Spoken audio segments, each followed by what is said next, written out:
Welcome everyone. Welcome to Prep with me. Today we will discuss this session in English totally because this is an important matter. We have to discuss in English or Hindi.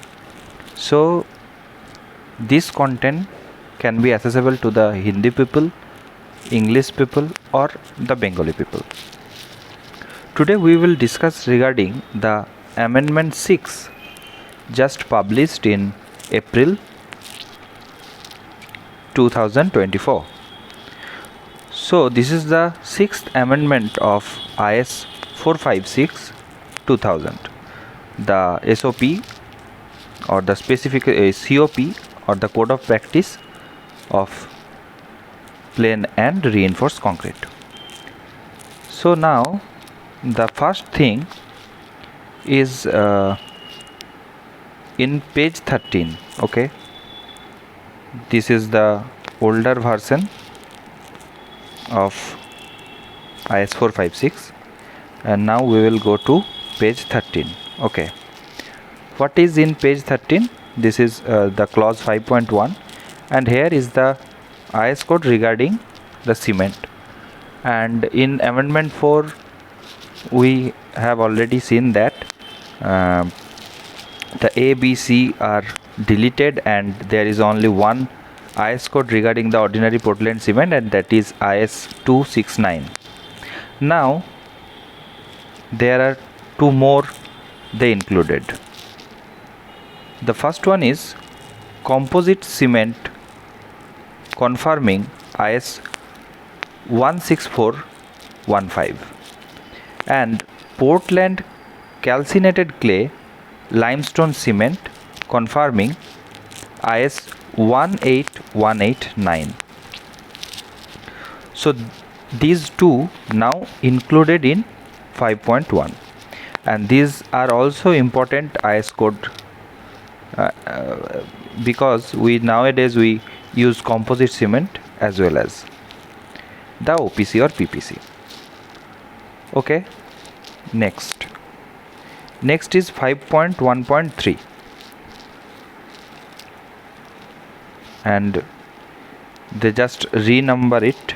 Okay, and this says the composite cement conforming to IS. Okay, here we go. So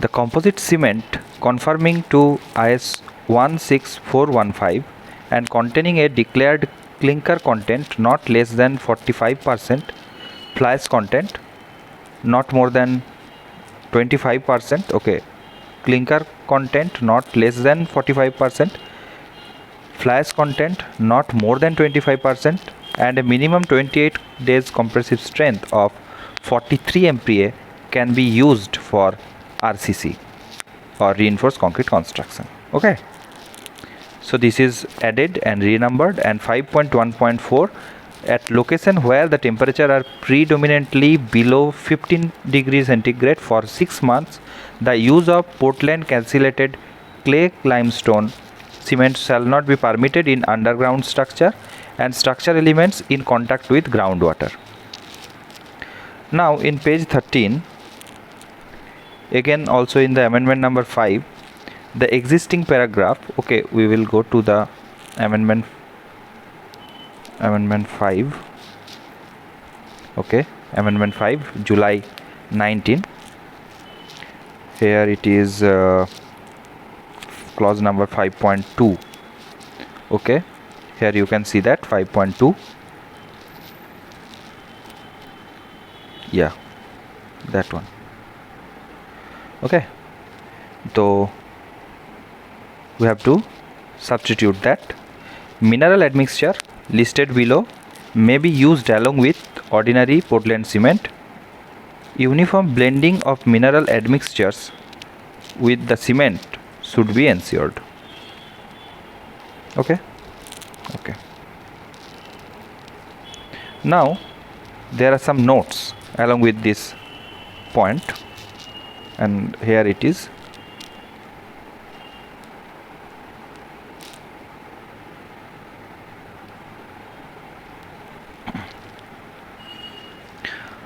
The combined use of fly ash and ground granulated blast furnace or GGBS with OPC with a minimum ordinary Portland cement content 55% and maximum fly ash content of 20% may be permitted. Okay, and the next is ultrafine minerals, namely silica fume, metakaolin, ultrafine GGBS may be used. Okay, now the second point is ultrafine minerals, namely silica fume, metakaolin, ultrafine GGBS may be used as additional mineral admixture with OPC, PSC and PPC. Okay, in case where the fly ash is used as mineral admixture or PPC cement is used, the combined content of ultrafine and fly ash shall not more than 35% by the weight of the total cementitious material. That's a good point, that's a valid point. Okay, ultrafine material and the fly ash shall not more than 35% of the weight of the total cementitious material. In case the concrete with water cement ratio below 0.4, additional 5% ultrafine may be permitted. So the total permission is for 40%. Okay, if the water cement is below 0.4. And the B is in case where the GGBS is used in a mineral as a mineral admixture, PSC is used, the combined content of ultrafine material or the slag,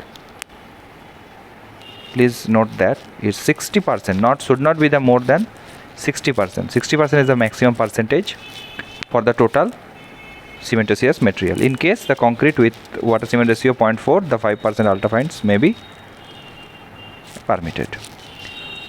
Now 3, the GGBS slag alone used as a mineral admixture, the slag content should not be more than 50% of the weight of the total material, cementitious material, and while the fly ash alone is used, it should not be more than 35% of the total cementitious material.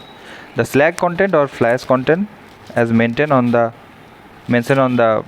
bag of cement shall be considered in all above. Okay, now next, the amendment number 5 is again insert some clause or points, that is the concrete containing mineral admixture such as fly ash or GGBS higher than the recommended value may increase the carbonation in case of reinforcement concrete. So if we use the more than the recommended value of fly ash or the GGBS, so what can happen in the reinforcement concrete? That may increase the carbonation. Okay, now next in page number 15 or the amendment number 4, substitute the following. Okay, what to substitute? That the amount of admixture added to a mix, okay,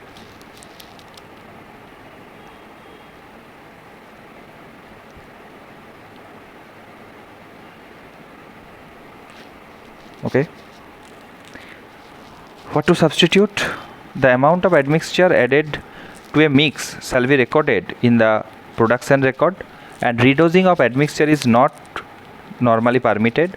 Additional dose of admixture may be used at the project site and mixed adequately in the mixture itself to regain the workability of concrete, if necessary with the mutual agreement of the producer, of the supplier and the purchaser or the user of the concrete.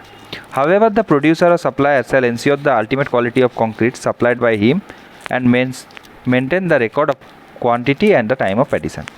So this is a very important clause for the quality engineers working at any project site, and this may help you in everything when we have to do the redosing or we get a greater slump or a lesser slump. So this is a very important clause, and whenever we doing the redosing, we should have to record the amount of admixture, the quantity we have used, when we have used, the time of addition, and jointly is it jointly agreed by the client and the supplier. All those things should be recorded. Okay, and we should have to take additional cubes to ensure the strength and the quality of the concrete. Next, the page 18. We should have to go to the page 18 and we have to delete the following, that when the concrete lower than M15 grade, okay, that has to be deleted. And one more thing to be added in that page, and this is for aggregate of 10 and 12.5, the entrant air is added. That's a new addition, and that is 6.1. And for 20 mm it is 5 plus minus 1, and for 40 mm that was 4 plus minus 1. Okay, that was in that table. Okay, we will just find out that. Okay, 1 minute. Page number 18. Okay, this is page number 18, and that is the clause. Okay, 2.2.3, the fizzing and thawing.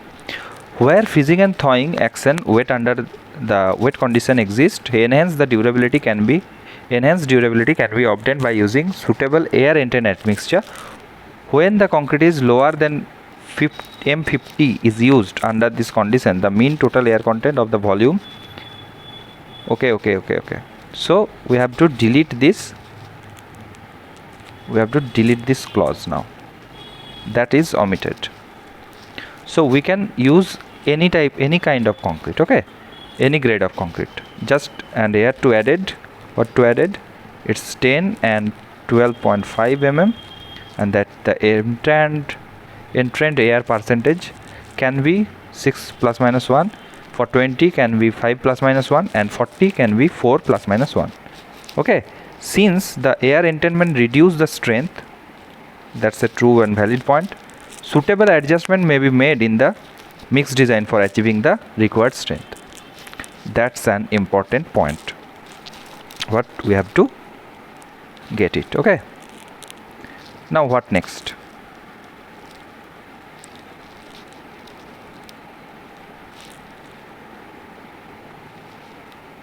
We were here. Okay, so now in page 19 we have to substitute the existing with that the cement content excluding the mineral admixture like fly ash, GGBS, and shall not be used in excess 450 kg per m cube unless the special consideration has been done in design to increase risk of cracking due to the drying shrinkage in thin section, or thermal cracking increase the risk of damage of structure due to alkali silica reaction. Okay, so that's not a very big thing, but we have to remind that the total cement content excluding fly ash and GGBS shall not exceed in excess of 450 kg per m cube. Okay, otherwise what can happen, that may question you. So otherwise it will increase the risk of cracking due to drying shrinkage in thin section, or to early thermal cracking due to increased risk of damage of the structure due to the alkali silica reaction. Okay, and page 19 again, the next, what is the substitute the existing, and for class 3 the Portland pozzolana cement confirming having at least 25% of fly ash content, and slag cement confirming 455 having at least 50% of slag cement. Okay, for sulfate resisting properties.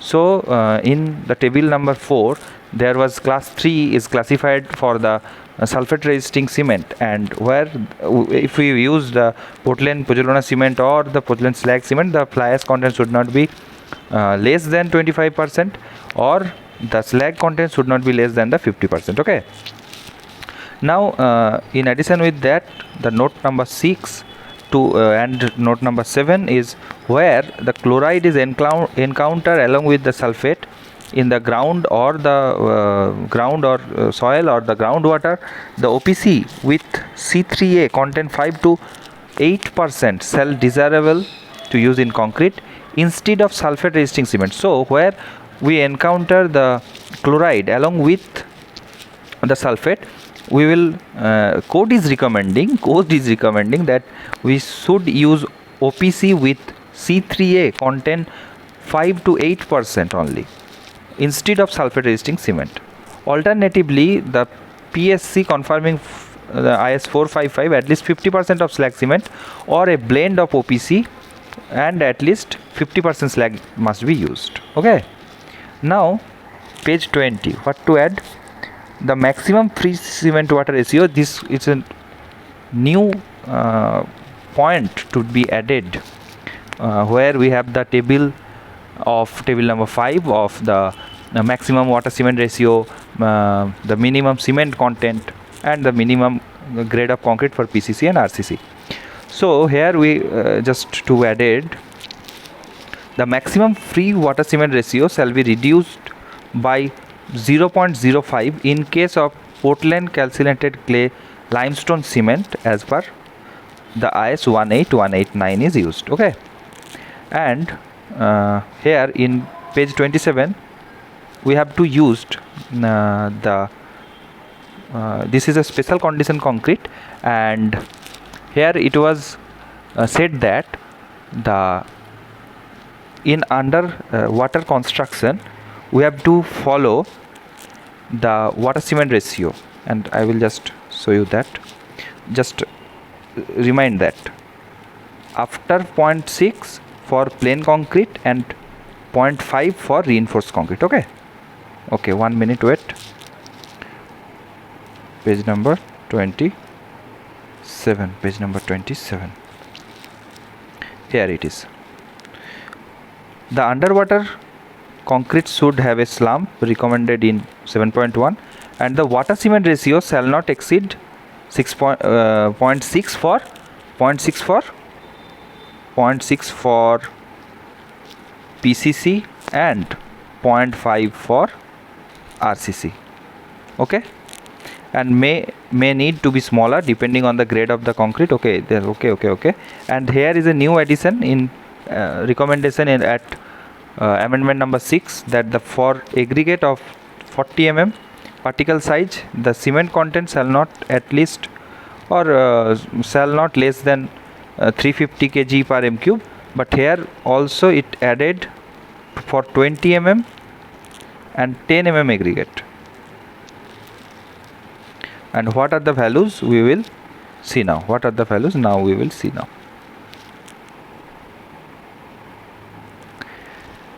Here it is.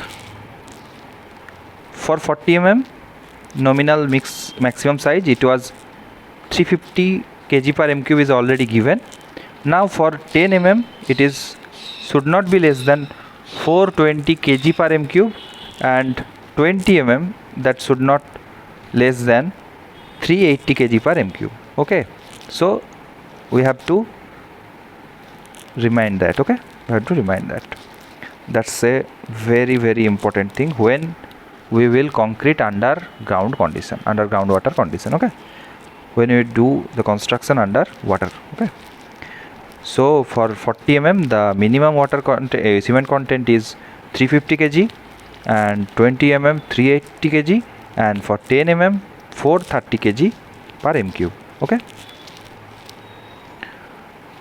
and that's not a very important thing, but this is regarding the NDT, so we have just to keep it in mind and substitute that in case of doubt regarding any grade of concrete, and either due to the poor workmanship or based on the result of cube strength, compressive strength test of concrete on the basis of 17.4 shall be carried out, and additionally load test may be carried out whenever the necessary it is. And delete the following. What to delete? Provide alternate core or cube test for estimating the strength of concrete or a structure.